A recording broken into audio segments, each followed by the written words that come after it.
जय हिंद साथियों। आज 23 अगस्त 2026 में डॉक्टर श्रवण कुमार उमराव डॉक्टर ही नहीं, मास्टर भी हूँ। यानी बीएड और टीटी सारा करके बैठा हूँ। 2011 की टीटी में जो भ्रष्टाचार हुआ था उसका सताया हुआ हूँ। आज तक किसी सरकार ने उसके निराकरण के लिए या फिर उसकी प्रथम प्रिंट निकलवा कर दूध का दूध पानी का पानी करने का विचार किसी सरकार को नहीं आया। कोई बात नहीं, लेकिन आज तो हद हो गई। एक बेईमानी और सत्ताधारी व्यवस्था की जो दादागिरी चल रही है।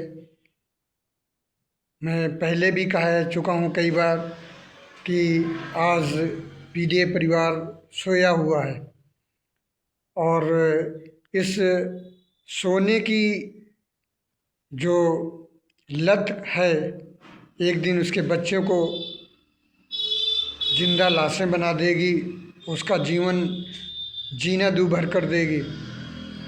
हमेशा कहा करता हूँ पीडीए परिवार से, उठो जागो संघर्ष करो, लेकिन पीडीए परिवार आज तक कभी जागने की कोशिश नहीं कर रहा। देखो, रेलवे की जो वैकेंसी भर्ती हुई उसमें देखो कितना आरक्षण किस तरह से लागू किया गया है। अभी देखो होमगार्ड की जो वैकेंसियाँ भरी गई उसमें देखो किस तरह से आरक्षण को लिया गया है। ये फॉरवर्ड इतना चापलूस है, इतना चापलूस है कि यदि पीडीए परिवार अगर जागा नहीं तो इनका जीना दूभर हो जाएगा, मरणासन अवस्था में पहुंच जाएंगे। ईडब्ल्यूएस जो लगाया है फॉरवर्ड के द्वारा और सत्ताधारी सरकार ने उसको पारित किया है और एक संविधान के नियम को तार तार करते हुए 50% से ऊपर ले जाकर लमसम 59% लागू करके देश में ऐसा जघन्य अपराध किया है। कानून का खुला दुरुपयोग हो रहा है। कहाँ गया कानून? और उसी कानून को दिखा दिखा कर आम जनमानस को डराते हैं लोग। कितना दुर्भाग्यपूर्ण है कि आज भी पीडीए परिवार अपने अधिकारों को जानने समझने के लिए आगे नहीं आता, सड़कों पे नहीं उतर रहा और इस जो दुर्व्यवस्था के माध्यम से फॉरवर्ड का एक एक परिवार आगे निकलने की कड़ी में दौड़ रहा है, वो बड़ा चिंतनीय विषय है। हर क्षेत्र में राजनीति में जाओ तो 80% के ऊपर ये लोग हैं। ऑफिसर रैंक में जाओ, आईएएस पीसीएस रैंक या फिर अन्य प्रशासनिक जो व्यवस्थाएं हैं उनमें जाइए, अधिकांश आपको 80 के ऊपर 90 के ऊपर लोग मिल जाएंगे। अभी जज बनाए गए, देखिए 27 जजों में 23 फॉरवर्ड की थी। अभी 251 ऐसा कुछ लमसम था, उसमें ये फॉरवर्ड लमसम 200 के ऊपर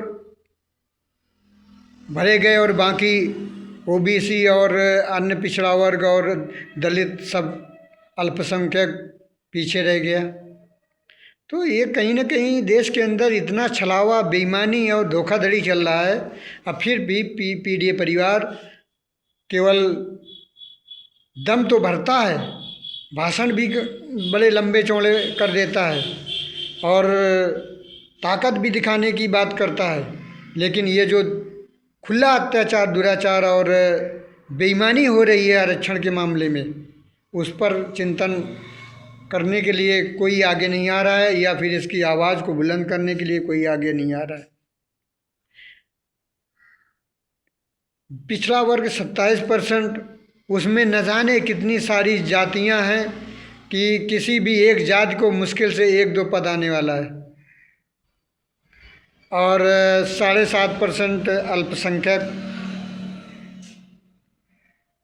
शायद, और इसी तरह से 15% कुछ और आरक्षण की कैटेगरी में आने वाले लोग हैं, उन परिस्थितियों के बीच EWS 10% लागू किया गया।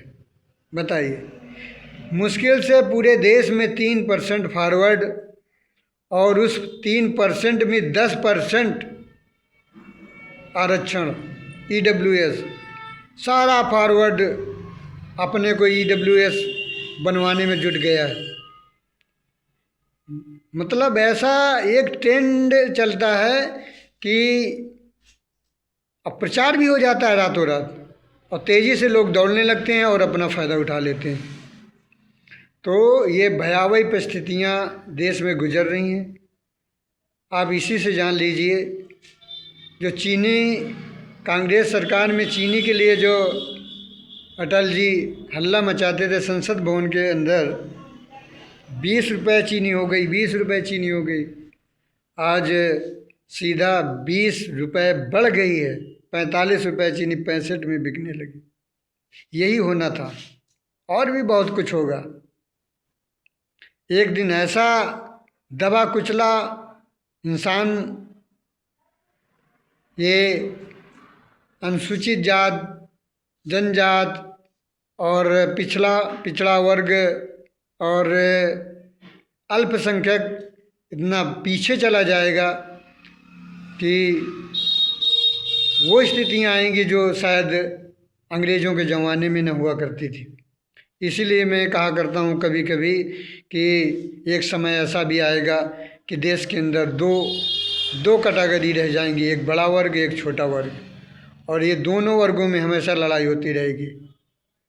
यही परिस्थितियाँ बन रही देश के अंदर, क्योंकि आज का जनमानस अपने बच्चों के लिए नहीं जाग रहा। वो तो दूर की बात है कि जेन जी या जेन अल्फ़ा शिक्षा के मामले में अपने अधिकारों को लड़ने के लिए तैयारी कर रहा है। उसमें भी देखिए, देश के अंदर सत्ताधारी दादागिरी के माध्यम से जेन जी को लातों घूंसों से मार मार कर गाँव से भगा दे रहे हैं।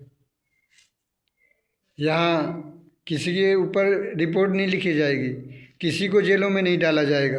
और यही कार्य यदि विपक्ष किया होता तो शायद उसको जेलों में ठूंस दिया जाता, बुलडोजर भी चला दिया जाता, और न जाने क्या क्या प्रताड़ना दी जाती।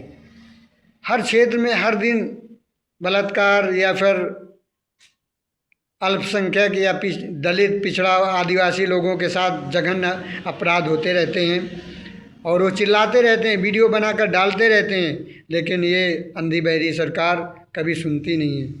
तो इसमें कमी शायद सत्ताधारियों की नहीं है, विपक्ष की है। और ये जुल्म सहने वाले, जुल्म ढोने वाले और अत्याचार दुराचार को सहने वाले ना जागने वालों की कमी है, जो घर से निकलकर अपने संवैधानिक हक के लिए लड़ना नहीं चाह रहे हैं। तो मैं आज फिर पुनः देशवासियों से विनती करते हुए कहता हूँ कि अपने संवैधानिक अधिकारों के प्रति जागिए, और ये सत्ताधारी आपको अधिकार आपको देने वाली नहीं, इन्हें आपको सड़कों पे निकलकर, लठ लेकर निकलकर लड़ना ही पड़ेगा, और अपने अधिकारों की रक्षा करनी पड़ेगी, और अपने अधिकारों को लेना पड़ेगा। तभी ये देने वाले हैं, वरना ये देने वाले नहीं हैं। आप आस लगाए बैठे हो तो बैठे रहिए, वो आपका निजी मामला है। लेकिन ये कहता हूँ कि एक समय ऐसा है कि इससे भी भयावह परिस्थितियाँ देश के अंदर आएंगी, और आप तमाशा की तरह देखते रह जाओगे। अब आज देख भी रहे हो बहुत सारी चीज़ें, लेकिन इससे भी बदतर स्थितियाँ आएंगी, और आप जुल्म को देखते रहोगे, क्योंकि अभी आपको ऐसा लगता है ये आँच, ये आंधी, ये विकार हमारे परिवार तक या घर तक नहीं आया है। वो आ रहा है, लेकिन आप लोग समझ नहीं पा रहे हो। हर क्षेत्र में, हर विभाग में आपको कहीं ना कहीं सताया जाता है, कहीं ना कहीं आपसे के साथ जुल्म होता है, कहीं ना कहीं आपसे 1 का 10 पैसा लिया जाता है। लेकिन आप जागना नहीं चाह रहे हो, समझना नहीं चाह रहे हो। और वो लोग तो कभी जागेंगे ही नहीं जो अंधे बहरे हैं और चश्मा लगा के बैठे हैं सत्ताधारियों का। तो ज़्यादा ना कहते हुए मैं पुनः विनती करूँगा, जागो देशवासियों, जागो, संघर्ष करो, अपने अधिकारों को जो लूट रहे हैं उनसे लड़कर, छीन कर, घरों से निकल कर लो, तभी आपको अपने अधिकार मिलेंगे। जय हिंद, जय जय हिंदुस्तान।